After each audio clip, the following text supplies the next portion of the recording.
오래전부터 우리는 우주에서 정말 혼자일까요? 많은 사람들은 우주에서 유일하게 지구만 지적 생명체가 존재하는 것은 불가능해 보인다고 생각합니다. 우리가 이것에 대해 생각해보면 지구 전체의 모래알갱이보다 지구와 비슷한 행성이 우주에는 더 많이 있을 수도 있습니다.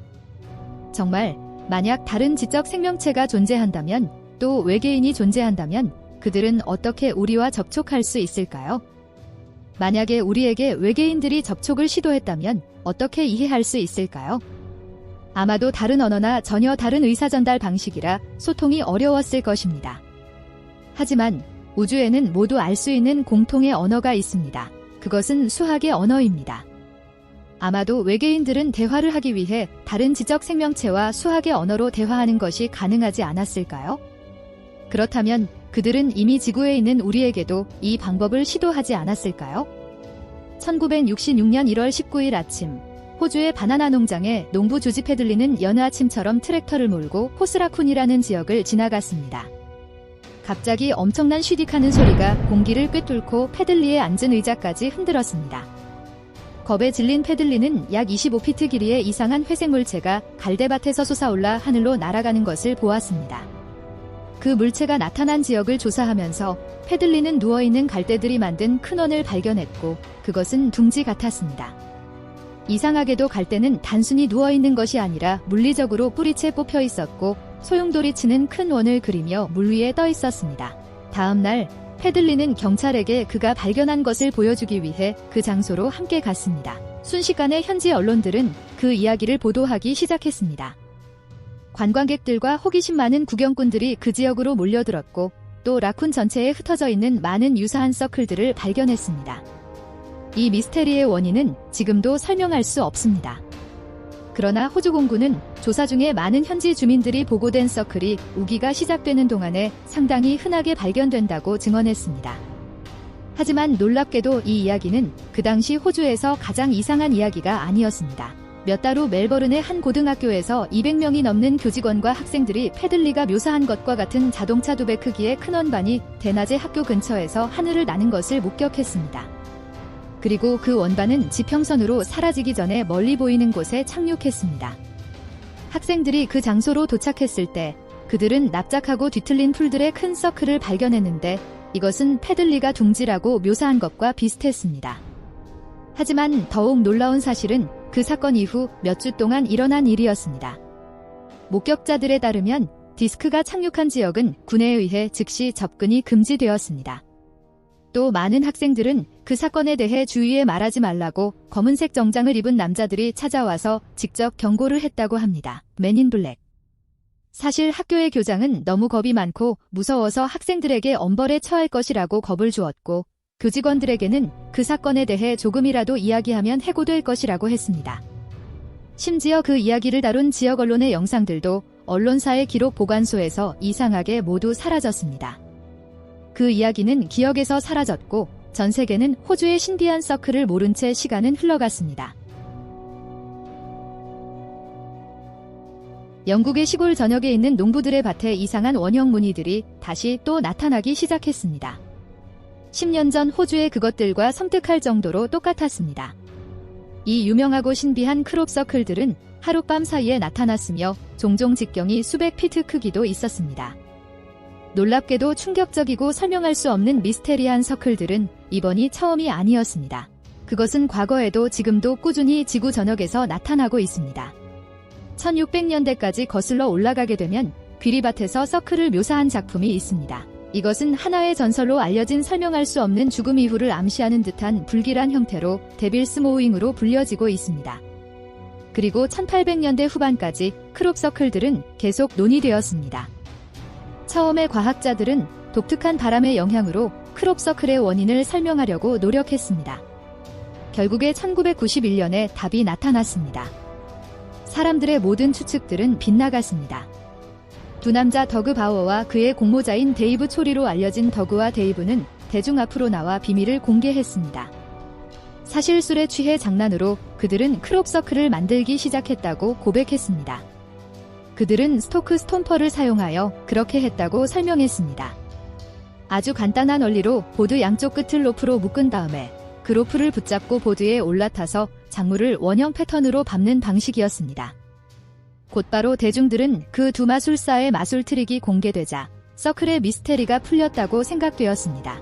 하지만 불행히도 외계 크롭 서클과 같은 소위 음모론 자체를 본질적으로 부정하는 사람들에게 그것은 그리 간단한 매직 트릭이 아니었습니다. 더그와 데이브가 스토머를 세상에 소개한 직후에 한 과학자는 실제로 그들에게 밟혔다고 알려진 식물의 줄기를 진지하게 연구했습니다. 그의 이름은 윌리엄 레벤굿으로 존경받는 생물물리학자이자 50개 이상의 검토 논문과 6개의 특허를 가지고 있습니다. 흥미롭게도 크롭서클 지역에서 채취한 식물에서 레벤굿은 매우 중요한 이상한 점들을 발견했습니다. 이상하게 마디가 늘어난 식물들과 구멍이 난 씨앗들, 그리고 바람에 의해서 내용물이 날아간 빈 쭉정이들을 발견했습니다. 분명하게 이런 종류의 현상은 판자로 식물을 밟을 때 일어나지 않습니다. 레벤굿의 말에 따르면 영향을 받은 식물들은 빠른 공기 이동을 겪었고 이온화와 전기장 및 일시적인 대기 중 산소와 결합하여 발생한 이상 고온과의 관련성을 보여주는 증거들을 발견했습니다. 레벤굿의 발견은 크롭서클이 일종의 마이크로파 발사체를 사용하여 개인에 의해 만들어질 수 있고 그때 만들어진 고온이 식물의 줄기를 넘어뜨렸을 것이라고 추측하게 만들었습니다. 그리고 또 다른 연구가 이 음모론에 추가되었습니다. 그것은 크롭서클이 나타난 토양에 대한 연구입니다. 놀랍게도 이 연구는 토양에 포함된 광물들이 어떻게 결정화되었는지를 알아냈는데 이는 이전에 수백 년 또는 수천 년 동안 엄청난 지질학적 압력에 노출되었던 퇴적암에서만 볼 수 있었던 현상이었습니다. 이런 결정화된 토양이 크롭서클 아래에서 발견된다는 것은 과학적으로 말이 되지 않았습니다. 이것은 알 수 없는 압력에 의해 만들어졌으며 압력이 크롭서클을 만들었다고 하더라도 그런 압력이 가해졌다면 그 압력은 농작물을 모두 없애버렸을 것입니다. 왜냐하면 결정화를 촉진하는 데 필요한 열은 섭씨 600도에서 800도씨이며 또 많은 시간 동안 노출되어야 하므로 그동안 농작물은 확실히 모두 불에 탔을 것입니다. 레벤굿은 아마도 그것은 전기장과 일시적인 고온과 관련된 다른 원인이 있을 것이라고 추측했습니다. 하지만 레벤굿이 연구한 이러한 특징이 모든 크롭서클에서 발견되는 것은 아닙니다. 즉, 어떤 크롭서클은 말 그대로 밧줄과 판자를 가진 사람에 의해 짓밟혀져 만들어졌습니다. 하지만 그것은 전부가 아니라 단지 일부에서 나타났습니다. 심지어 가장 부정적인 과학자들조차도 현대과학으로 풀 수 없는 특징을 보이는 많은 크롭서클 장소가 있다는 것을 인정합니다. 그리고 이것은 농작물의 상태나 토양의 성분 문제를 훨씬 뛰어넘는 것이었습니다. 1974년 유명한 미국 과학자 칼 세이건은 우주로 방송을 하는 R-15 메시지를 감독했습니다. 목표는 인간이 만들 수 있는 가장 강력한 전파로 외계 생명체와 접촉하는 것이었습니다. 그 방송은 지구의 위치와 인간의 외모와 DNA, 그리고 우리의 수학과 과학의 핵심 원리에 대한 정보를 포함했습니다. 그것은 불가능해 보였지만 아주 야심찬 프로젝트였습니다. 결국 우리는 외계인들로부터 응답을 받았을까요? 27년 후 크롭서클이 영국의 칠볼턴에 나타났습니다. 그 서클 사진이 영국에서 가장 큰 망원경을 가진 천문 관측소로 보내졌는데 그것은 화성의 얼굴 사진을 묘사한 것으로 밝혀졌습니다. 이것은 충분히 흥미로웠지만 며칠 후에 훨씬 더 놀라운 것이 나타났습니다. 같은 지역에서 세이건이 1974년 메시지에 대해 코드로 답변하는 크롭서클이 나타났습니다. 그것은 같은 방식으로 포맷되었고 원래 우주로 방송된 정보에 반응하는 것처럼 보였고 다른 태양계에서 보낸 사람의 모습과 인간이 아닌 DNA에 대한 정보를 자세히 설명하고 있었습니다. 만약 누군가 세이건이 메시지에 응답을 했다면 우주에서 누가 반응을 했고 어떻게 세이건 코드로 똑같은 답장을 남겼을까요? 정말로 외계 종족의 답장이었을까요? 2011년 이탈리아의 또 다른 크롭서클의 출현이 답이 될 수 있을 것이라 생각했습니다. 포리노의 작은 마을에서 7개의 별을 묘사하는 미스터리 서클이 나타났습니다. 서클에 포함된 코드는 다음과 같은 코드였습니다. 코드에 나타난 이름은 하찮은 이름이거나 또는 흔한 이름이 아니었습니다. 그 이름은 고대 수메르 문명의 창조신 엔키였습니다. 여러분도 알고 있듯이 엔키는 오래전에 지구를 방문했던 아눈나키라고 불리는 고대 외계인 그룹의 리더였습니다. 제카랴 시친과 엘리치 본데니켄과 같은 사상가들은 이 아눈나키들이 약 50만 년 전에 지구를 식민지화했다고 주장했습니다. 그리고 유전 조작을 통해 인간을 노예인종으로 만들었다고 주장했습니다. 아마도 그들은 크롭서클을 통해 우리와 접촉하길 원했으며 또 그들은 엔키의 귀환이 임박했음을 알리고 있는 아눈나키족일 것입니다. 시친이 말했듯이 황도의 주기는 25,920년마다 정확히 같은 위치로 되돌아갑니다. 그래서 이제 물고기 자리의 시대는 끝나갑니다. 엔키는 다음 시대 물병 자리의 신이었습니다. 이것이 고대의 모든 것이 다시 반복될 것이라는 것을 의미하는지 또는 엔키가 다시 지구로 돌아온다는 것을 의미하는지 우리는 알 수 없습니다. 하지만 두렵게도 많은 미지의 코드와 사인과 신호들이 그 방향을 가리키고 있습니다. 전에 인간이 아눈나키족의 노예였다면 그럼 우리가 또다시 그렇게 되지 말라는 법은 없습니다. 하지만 여기에 아눈나키 전설을 다른 각도로 보는 설명이 있습니다. 많은 사람들은 이 외계인 인종이 과거에 인간에게 진보된 기술과 지식을 제공했다고 믿고 있습니다. 사실 이것으로만 피라미드나 스톤헨지 같은 오늘날에도 건축이 불가능한 구조물을 설명할 수 있습니다. 이러한 점을 바탕으로 이탈리아에 나타난 7개의 별 크롭서클을 다시 한번 살펴보겠습니다. 마이클 리힐 연구원은 기하학과 주파수의 세계에서 7개의 점이 있는 별은 432Hz와 결정적으로 관련이 있다고 합니다. 432Hz보다 정확히 4옥타브 낮은 주파수의 도식적인 이미지를 비교하면 이탈리아에서 발견되는 것과 동일한 7개 별처럼 나타나게 됩니다. 중요하게도 우주의 고유 진동수 432Hz는 마법의 진동수로 알려져 있습니다. 이것 때문에 7개의 점이 있는 별 크롭서클의 출현은 의도적인 암호화된 메시지라고 생각할 수 있습니다.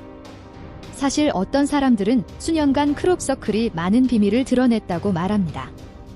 1996년 7월 7일 오후 영국 윌트셔에 있는 스톤헨지 기념비 위를 정상적인 경로로 상업용 조종사가 비행을 하고 있었습니다. 이곳을 비행하는 것은 일반적인 일이었으며 많은 회사들이 관광객들에게 스톤헨지의 항공 투어를 제공하고 있습니다. 조종사는 목적지에 도착해 45분쯤 뒤에 같은 지점을 지나며 방향을 바꿨습니다. 그러자 그의 앞에 나타난 것은 그를 몹시 놀라게 했습니다. 스톤헨지로부터 고속도로를 가로질러 바로 건너편 들판에는 거대한 지네와 같은 기하학적 무늬가 나타났습니다. 그가 1시간 전에 비행했을 때에는 그곳에 없었던 수십 개의 원들이 새롭게 생겨났습니다. 경비원은 24시간 내내 근무했으며 관광객들은 어디서나 볼 수 있었습니다. 관광지에서 대낮에 많은 장비들을 들고 들판으로 걸어 들어가는 사람이 있다면 분명히 눈에 띄었을 것이고 경비들이 당장 멈춰 세웠을 것입니다. 더욱 놀라운 사실은 전문가들이 면밀히 조사한 결과 지네무늬 같은 패턴이 단지 임의로 디자인한 것이 아니라는 사실이 밝혀졌습니다. 그것은 줄리아 집합이라고 불리는 수학적 패턴을 나타내고 있었습니다. 이것은 크롭서클을 장난으로 여기거나 조작이라고 비난하는 사람들의 수준을 훨씬 뛰어넘는 발견이었습니다. 크롭서클은 누가 그것을 만들었든지 간에 복잡한 수학에 대한 깊은 이해를 가지고 있었습니다. 하지만 줄리아 세트는 시작에 불과했으며 빙산의 일각이었습니다. 그 후 몇 년 동안 크롭서클은 진보된 수학이나 복잡한 물리학의 공식들을 의미하며 빠른 주기로 나타났습니다. 2010년 영국의 한들판에 300피트 길이의 무늬가 등장했는데 일단 이것이 해독되자 세계에서 가장 아름답고 심오한 수학 방정식으로 알려진 오일러의 아이덴티티라는 수학 공식으로 밝혀졌습니다. 그보다 2년 전 코드화된 원주율 파이의 처음 소수점 10자리를 나타내는 이미지가 같은 지역에 나타났습니다. 더 나아가 거슬러 올라가 보면 2000년에 나사의 과학자인 앨런 홀트는 그 현상을 조사하기 위해 많은 크롭서클이 나타나는 장소인 영국의 윌트셔를 방문했습니다.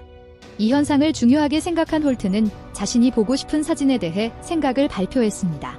그리고 그것을 정말로 들판의 픽토그램으로 질문을 했습니다. 그 내용은 진보된 운송수단과 현장 물리학 연구 활동에서 그가 연구할 때 추구해야 하는 방향성에 관한 것이었습니다. 이틀 후에 놀랍게도 근처 들판에서 막대 자석 주변의 상세한 자기장을 보여주는 크롭서클이 나타났습니다. 사실 1997년과 2009년 사이에 적어도 5개의 크롭서클 모양은 자기장의 측면과 상단 뷰를 나타내는 뒤틀린 소용돌이의 복잡한 다이어그램을 보여주었고 또 다른 것들은 기계적 라우터와 전하의 필드라인을 보여주었습니다. 그리고 나서 또다시 크롭서클이 나타났으며 그것은 자기 모터에 대한 상세한 청사진을 보여줬습니다. 이 사건들이 무엇을 의미하는 것일까요? 이것이 왜 계속해서 복잡한 수학과 전자기 도식을 크롭서클을 통해 나타내고 있을까요? 수세기 동안 과학자들은 수학을 통해 우주의 지적 생명체에 접근을 시도해왔습니다. 1800년대에 독일의 유명한 수학자 칼 가우스는 피타고라스 정리를 나타내는 방식으로 시베리아 숲에 나무를 심어야 한다고 제안했고, 동시에 오스트리아 천문학자 요제프 폴리트로는 사하라 사막에서 기하학적 모양을 표시하는 등유로 채운 참호를 제안했습니다. 만약 인간이 이런 수학과 과학적 결론에 도달했다면 다른 형태의 지적 생명체들도 그 단계를 경험했을 것이라고 가정하는 것이 서로를 보다 쉽게 이해하고 그 공감대를 통해 서로 가까워질 수 있을 것입니다. 아마도 그들은 이미 우리처럼 그러한 방법을 시도했을 것입니다. 그렇다면 크롭서클이 실제로 피타고라스 정리를 보여주는 시베리안의 숲과 같은 유사한 외계 메시지가 혹시 아닐까요?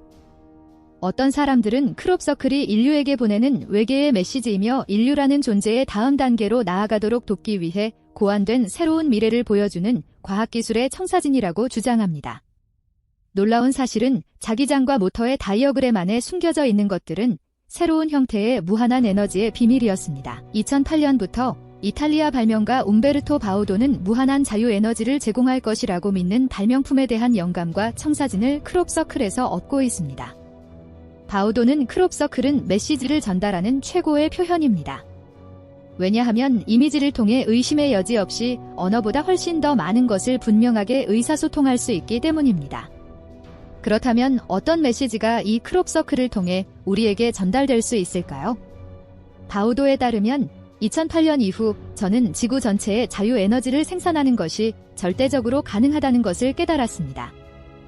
바우도의 연구는 열역학 법칙은 말할 것도 없고 자기 모터와 원심력 시스템을 실험하고 미지의 영역에 들어가 기존의 지혜와 강력한 물리법칙에 반대하는 작업을 하도록 그를 이끌었습니다.